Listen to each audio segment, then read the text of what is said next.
Salut, dans cette vidéo, on va parler de comment ajouter, automatiser, faire la conciliation de virements Interac à partir d'un formulaire d'inscription. Donc, dans le fond, on veut créer un formulaire d'inscription dans la plateforme, puis on veut que les gens nous payent par virement Interac, mais on veut automatiser le tout, on veut pas que les gens courent après tous les virements. Comment on fait? Donc, j'ai pris un formulaire d'inscription extrêmement simple pour l'exercice ici, puis je vais vous montrer ce que ça va l'air du côté client. Puis après ça, je vais vous montrer comment le configurer dans votre compte. Donc, si j'arrive pour remplir ce formulaire-là, puis là, il y a plein de choses de déjà remplies parce que je l'ai déjà fait. J'appuie sur j'accepte, je vais signer, ils ont choisi leur cours, ils appuient sur continuer. Comme j'ai choisi que ce soit un virement Interac par défaut, ici, ben, ce qui va arriver, c'est que la personne va pouvoir choisir le virement Interac au lieu de la carte de crédit. Mais on pourrait mettre d'autres options, carte de crédit, paiement en ligne, peu importe. Mais aujourd'hui, on focus sur virement Interac. Donc, j'ai ici. La personne elle va dire, OK, ça c'est bel et bien ma facture. J'appuie sur je confirme et je vais payer par virement Interac.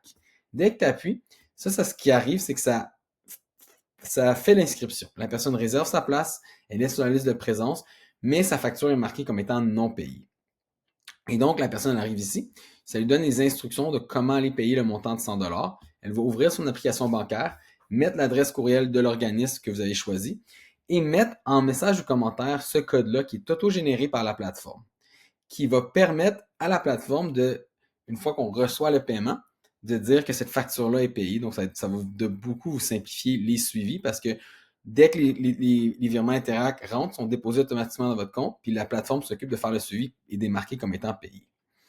On a aussi l'option, puis on voit le petit message ici, de créer un peu d'urgence pour pas que la personne s'inscrive puis ne vous paye pas pendant des semaines et des semaines et vous êtes en train de relancer et de relancer. Ça dit, hey, si vous ne faites pas le paiement dans les 60 prochaines minutes, on va annuler votre achat puis vous allez perdre votre place.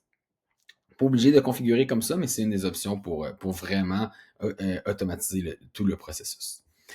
Donc, comment j'ai créé ça à l'intérieur d'un formulaire Activity Messenger? La première chose, c'est qu'il faut appuyer sur les trois petits points ici, puis aller appuyer sur Interact pour aller configurer le paiement au niveau de l'organisme.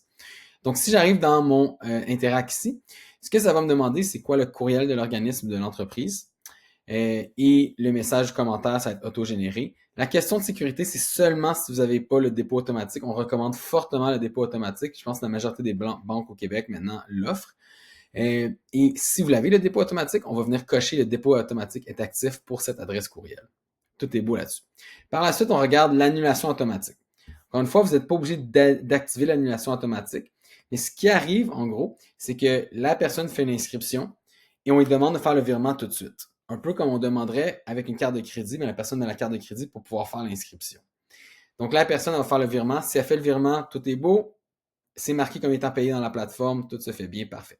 Par contre, si la personne ne le fait pas, on va y envoyer un courriel que vous allez pouvoir modifier le gabarit au besoin. Ça veut dire, hey, votre virement Interact n'a pas fonctionné ou on n'a pas encore reçu votre paiement. Puis ici, ça va donner un URL vers la facture. Fait comme toi, la personne aurait fermé la facture, elle ne trouve pas l'information comment faire le virement, ben, elle va revenir directement à sa facture à elle. Et après ça, ça va lui dire, hey, si ce n'est pas encore payé dans 30 minutes, on va annuler l'achat. La personne, elle clique ici ou là, puis ça l'amène exactement à la bonne page pour faire le paiement avec l'information. Et après 60 minutes, ben là, on va envoyer un autre courriel qui, lui, va dire ben, on annule on n'a pas reçu, fait qu'on l'annule. Donc, encore une fois, vous n'êtes pas obligé de mettre cette activation, d'activer l'annulation automatique. Mais si jamais vous voulez recréer un peu une inscription comme si c'était par carte de crédit, on le recommande fortement parce que là, ça vous assure que si quelqu'un ne paye pas, ben, on enlève sa place, quelqu'un d'autre peut s'inscrire de cette manière-là. Par la suite, on va avoir l'acceptation du virement et dépôt manuel.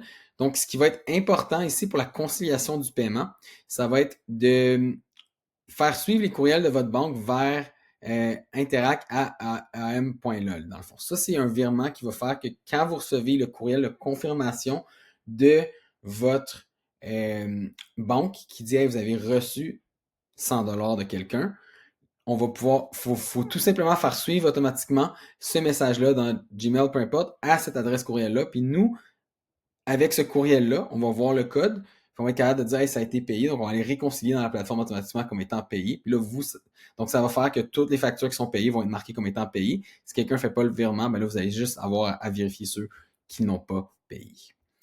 Donc voilà ce qu'il y en est pour le virement Interact avec un formulaire d'inscription dans Activity Messenger.